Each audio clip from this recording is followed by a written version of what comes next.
그러나 그 날과 그 시각에 대해서는 아무도 모르나니 하늘의 천사들도 모르고 오직 나의 아버지께서만 아시느니라. 그러나 노아의 날들과 같이 인자가 오는 것도 그러하리라. 이는 홍수 이전의 날들에 노아가 방주 안으로 들어가던 그 날까지 사람들이 먹고 마시고 장가가고 시집가고 하다가 홍수가 나서 그들을 다 쓸어버릴 때까지 그들이 알지 못하였기 때문이니 인자가 오는 것도 그러하리라. 그때 밭에 두 사람이 있다가 한 사람은 잡혀가게 되고 한 사람은 남게 되며 두 여자가 맷돌을 갈고 있다가 한 사람은 끌려가게 되고 한 사람은 남게 되리라. 그러므로 깨어 있으라. 이는 어느 시각에 너희 주님께서 오실는지 너희가 알지 못하기 때문이니라. 그러므로 이것을 알라.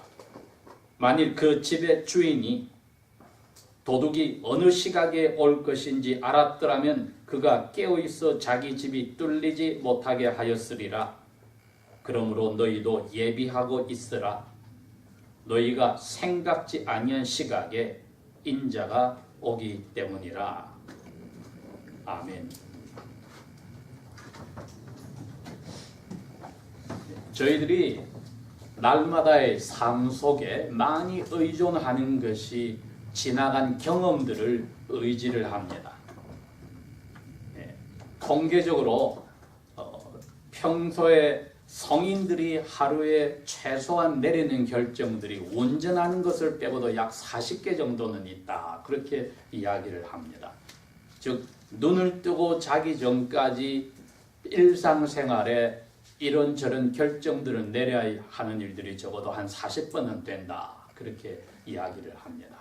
그 결정들이 주로 자기 직관이나 감정에 따라서 하기보다는 과거의 경험들을 보고 그걸 토대로 해서 의식적이든 무의식적이든 자기들이 결정을 내리게 됩니다.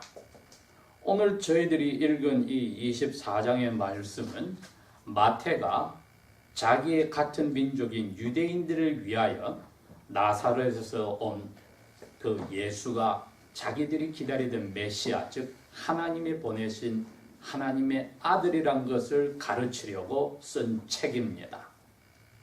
24장, 25장에 26장까지 가면은 두 가지를 강조를 하는데, 하나는 조만간에 유대 민족이 하나님 앞에서 징계를 받아서 예루살렘과 성전이 파괴되는, 즉 유대 민족의 모든 긍지와 자부심과 존재 이유 자체가 사라지는 비극이 오는데, 그 비극이 너무나 커서 창세 이후로 이런 비극이 없었고 앞으로도 이와 같은 비극이 인간 사회는 없다고 이야기를 한 것이 첫 번째고, 두 번째는 유대인들이 기다리는 메시아의 나라가 만들어지기 위해서는 이 세상이 마지막이 먼저 와야 된다 해서 유대인이 기대하던 성전과 예루살렘이 멸망하는 사건과 그것 뒤에 더 어마어마한 사건인 이 세상 마지막이 오는 사건을 이 24장, 5장, 6장은 강조를 하고 있습니다. 그래서 27장 가면은 예수님이 그것 때문에 나무 십자가에 매달려 돌아가시는 이야기가 전개가 됩니다.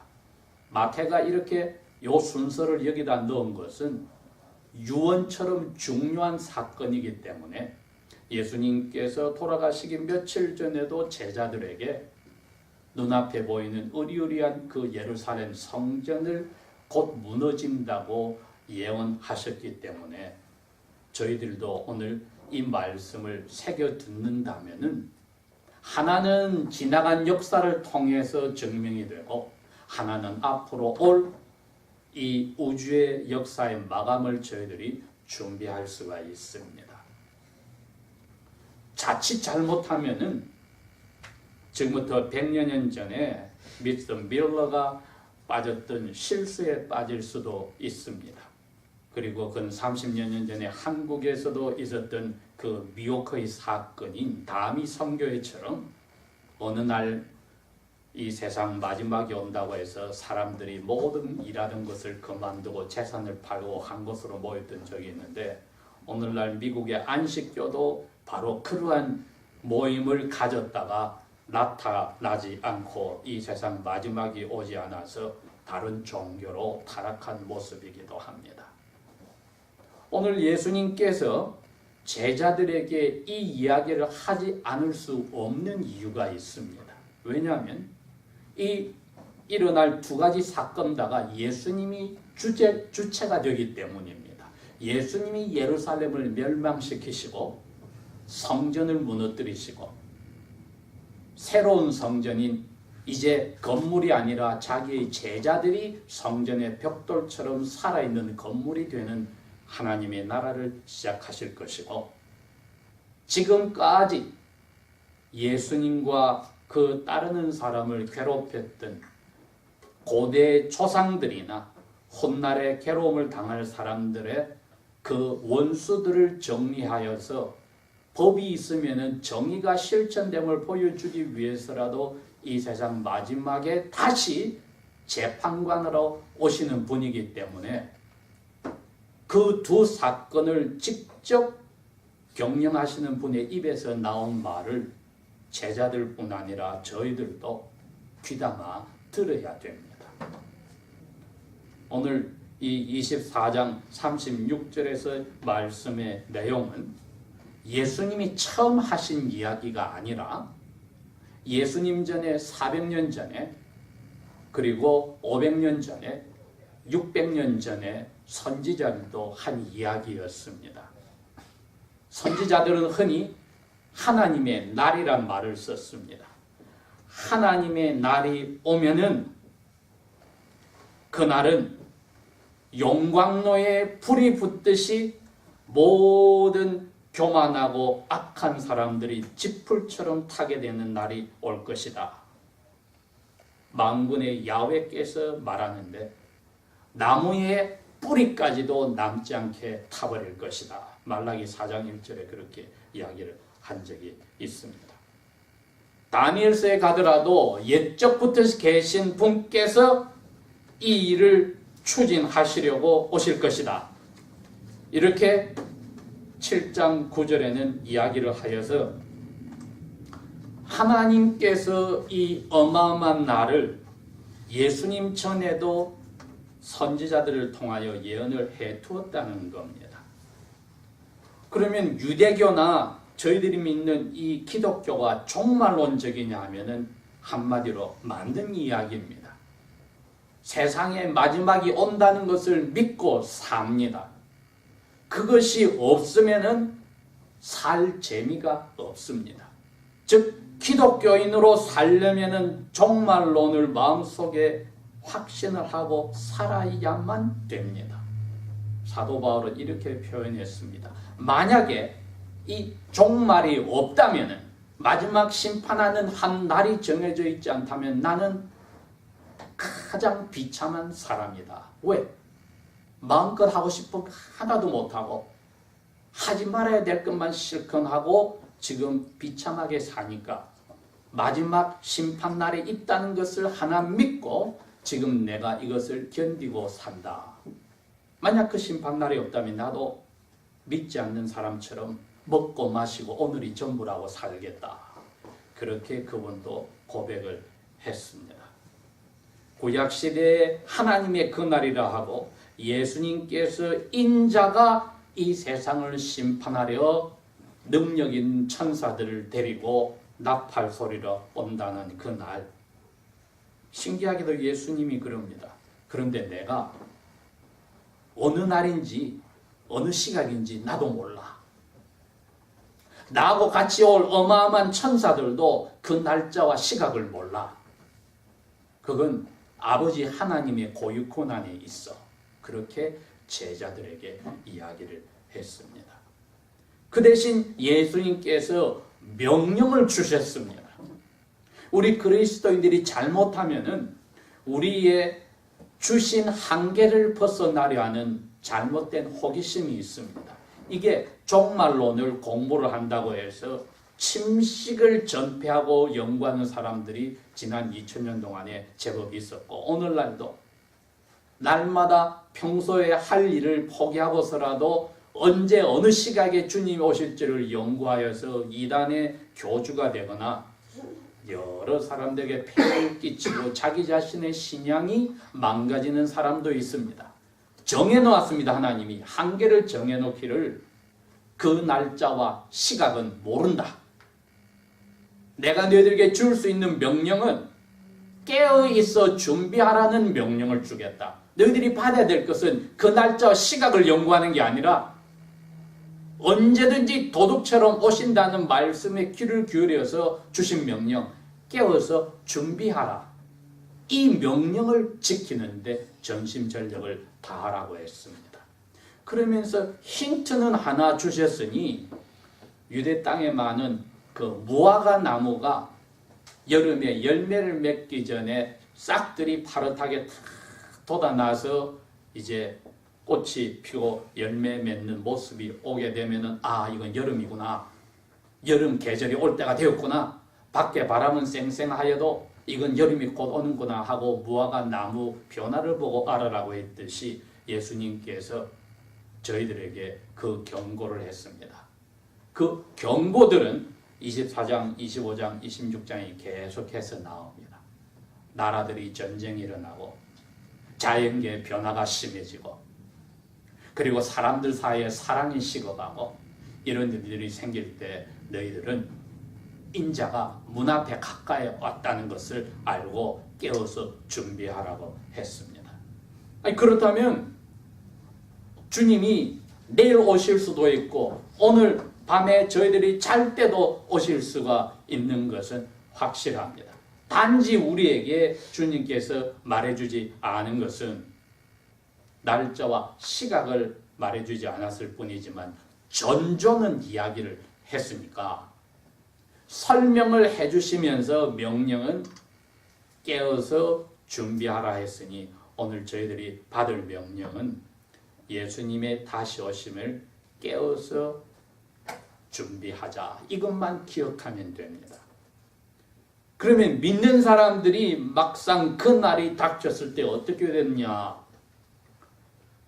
AD 70년에 예수님이 오셔서 무너뜨린 예루살렘과 성전이 무너졌을 때에, 즉 예수님이 하늘로 가시고 근 40년 후에 AD 30년에 하늘로 가시고 AD 70년 40년 후에 벌어졌을 때 예수님의 말씀을, 40년 전에 하신 말씀을 기억하고 피하였던 그리스도인들의 모습을 보면은 저희들이 도움이 됩니다. 그들이 주님께서 그 일이 벌어진다고 했을 때 로마 군대들이 성 밖을 둘러쌀 때에 피난을 다른 데로 떠났습니다. 성 안으로 들어가지 말라고 했기에 떠나서 그분들이 살아남았습니다. 그랬기 때문에 주님께서 경고하였던 그 전조를 보고 계셨던 분들이 살아남은 것을 보면서 똑같은 징조를, 전조를 우리에게 보여주신 주님의 말씀에 귀를 기울인다면은, 아하, 우리가 그 날짜와 시각은 몰라도 우리가 날마다 살아가면서 항상 눈과 귀를 열어놓아야겠구나. 이것은 저희들이 변치 않는 법칙으로 붙잡아야 합니다.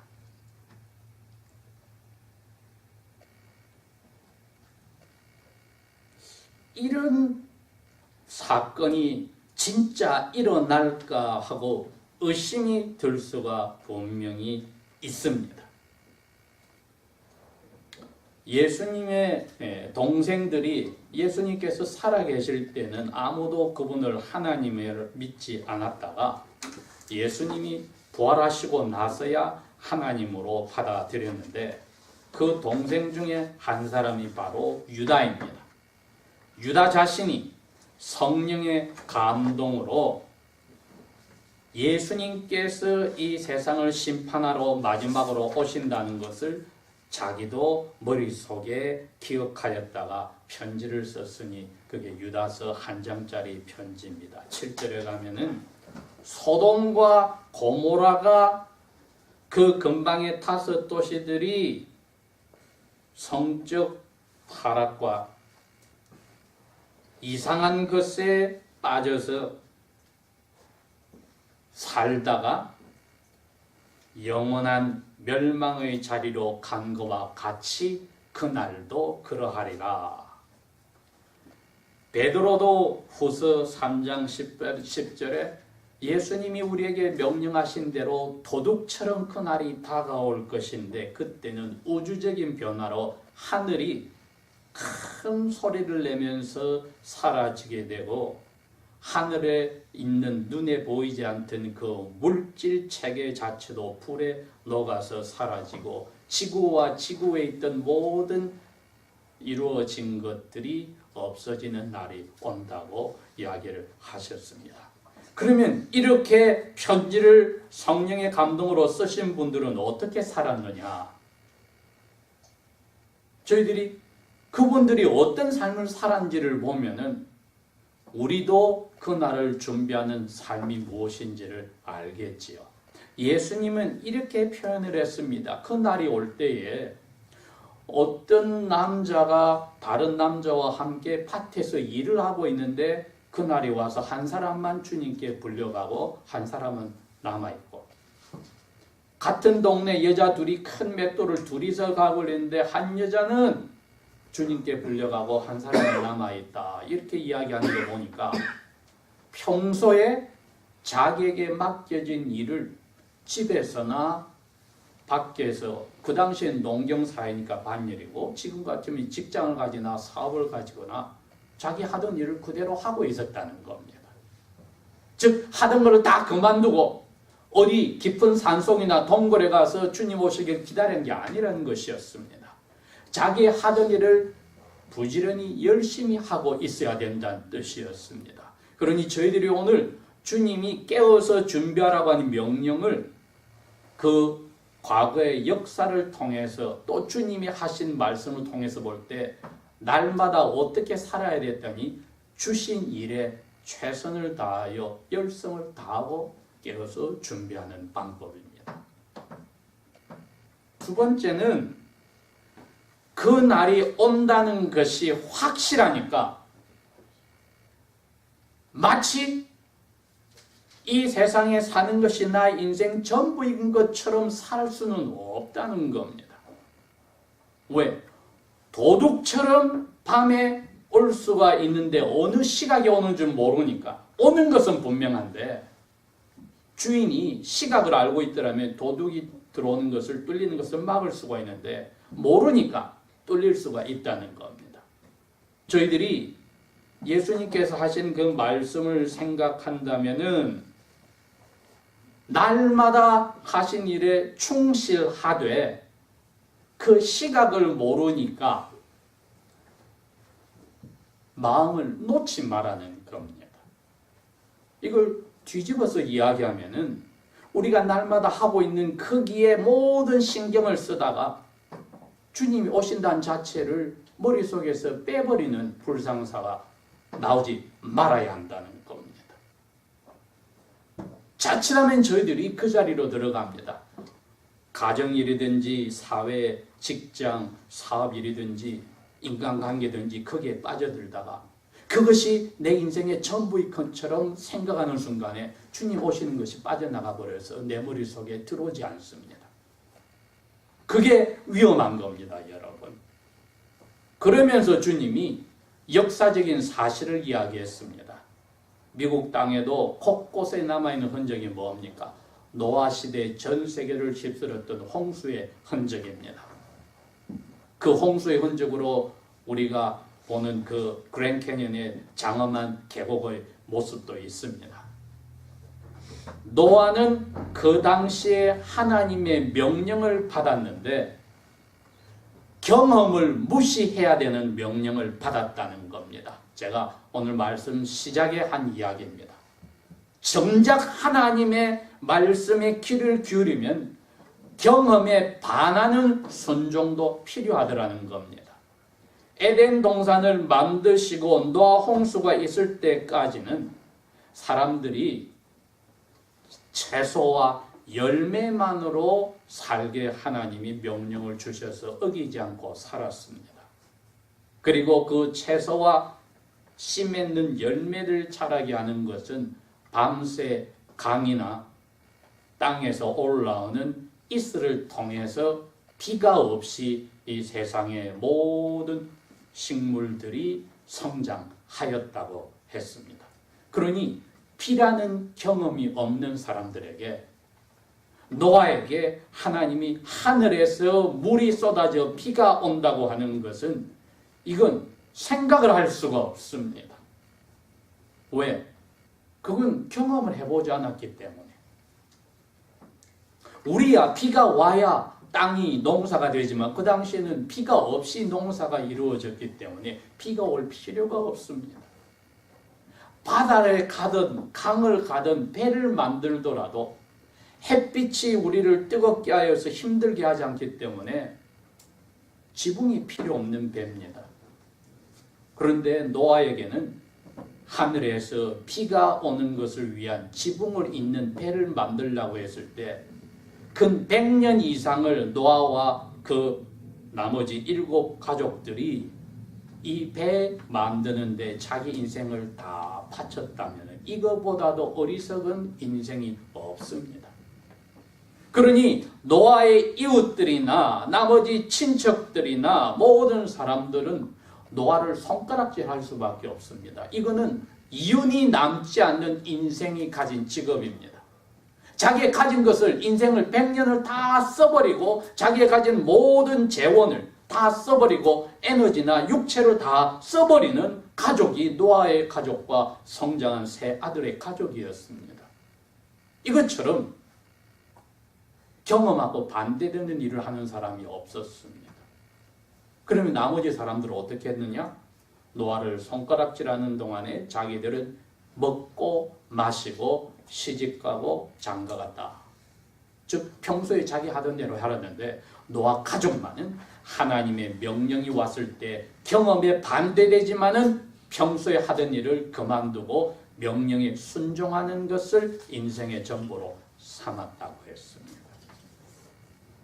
그래서 세 번째 저희들이 물어봐야 될 것은 노아의 가족이 그리고 전 세계 수많은 곤충류로부터 시작해서 조류와 동물들이 그 만들어 놓은 방주로 다가오는 장관들을 보면서도 그 주변의 사람들은 관심을 꺼버렸다. 노아가 마지막으로 가족들과 들어갔을 때 하나님이 밖에서 문을 닫아버렸다.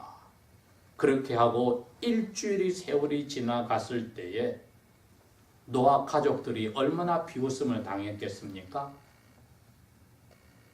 그 사람들은 하늘에서 비가 떨어지는 그 순간까지도 몰랐다고 했습니다. 자기가 어떤 자리에 들어갔는지. 노아 가족들은 이제야 쉼을 가질 것 같았으나 또 방주 안에서 할 일들이 무진장이 많았습니다. 먹을 것을 다 준비해서 모든 초식 동물들밖에 없으니까 큰 공룡부터 시작해서 다 먹이는 일에 또 자기들의 모든 삶을 투자를 하고 있었으니 저희들이 세 번째 생각할 부분이 예수님께서 노아의 홍수처럼 이 세상 마지막도 밖에서 먹고 마시고 시집가고 장가가고 자기 일에 열심히 했던 사람처럼 목적 없이 일을 하면은 그날이 왔을 때 홍수에 쓸려가서 코로 숨쉬는 생물은 하나도 남지 않았다고 하는 자리를 들어갈 수 있다는 겁니다. 우리가 목적을 가지고 일에 충실해야 된다. 홍수가 오는 날이 있었듯이 주님께서 도둑처럼 오시는 날이 분명히 있다는 것을 준비하면은 노아의 가족처럼 사람들 보기에는 어리석은 일에 100년 이상을 투자할 수가 있습니다. 만약에 그리스도인들이 이러한 사실을 마음속에 새긴다면은 우리가 날마다 하는 일이 우리가 말했듯이 왜 공부합니까? 다른 사람에게 내가 서비스를 하기 위해서. 그게 하나님께 영광을 거두는 길이니까. 내가 잘 되겠다. 그러면 벌써 그것은 공부하고 거기에서 나오는 그 효과가 나를 섬기는 우상 숭배 작업에 들어간 것이듯이 내가 날마다 하는 일이 젊은 사람들은 연애하고 결혼하는 일이 될 수가 있고 어떤 사람들은 자기의 사업이 될 수가 있고 직장이 될 수가 있고 공부를 계속하는 그러한 일이 될 수가 있고 모든 일들이 목적이 결국은 하나님께서 마지막 날을 위하여서 준비하라는 그 준비에다 초점을 두지 않는다면은 우리가 그 일을 맡긴 일을 너무 열심히 하다가 주님 오시는 날 그 시각 자체를 머릿속에서 망각하여 우리 마음이 혼란스러워지고 걱정 근심이 들어가고 모든 것에 우리의 진을 빠지게 하는 참 유혹의 자리로 갈 수 있다는 것을 저희들이 다시 한번 생각해야 합니다. 그래서 노아 시대의 사람들이 그 홍수가 땅에서 터지고 하늘에서 내려올 때까지 알지 못하였더라. 예수님께서 그 이야기를 하셨습니다. 그 역사를 통해서 가르치셨습니다. 우리에게 그날이 올 때까지 깨어서 준비하라고 하는 것은 이 목적을 주님이 오실 때에 심판자로서 내가 왜 무엇을 이렇게 살았는지를 평가하시는 그 마지막 날이 온다는 목적을 두고 날마다의 삶에 최선을 다한다면은 우리가 무엇을 하든지 그것이 우리로 하여금 그 일이나 우리 자신에게 향하는 우상 숭배 자리에서 벗어나서 우리를 보상하실 하나님의 아들, 딸로서 예수 그리스도를 닮아가는 삶을 살게 될 것입니다. 기도하겠습니다.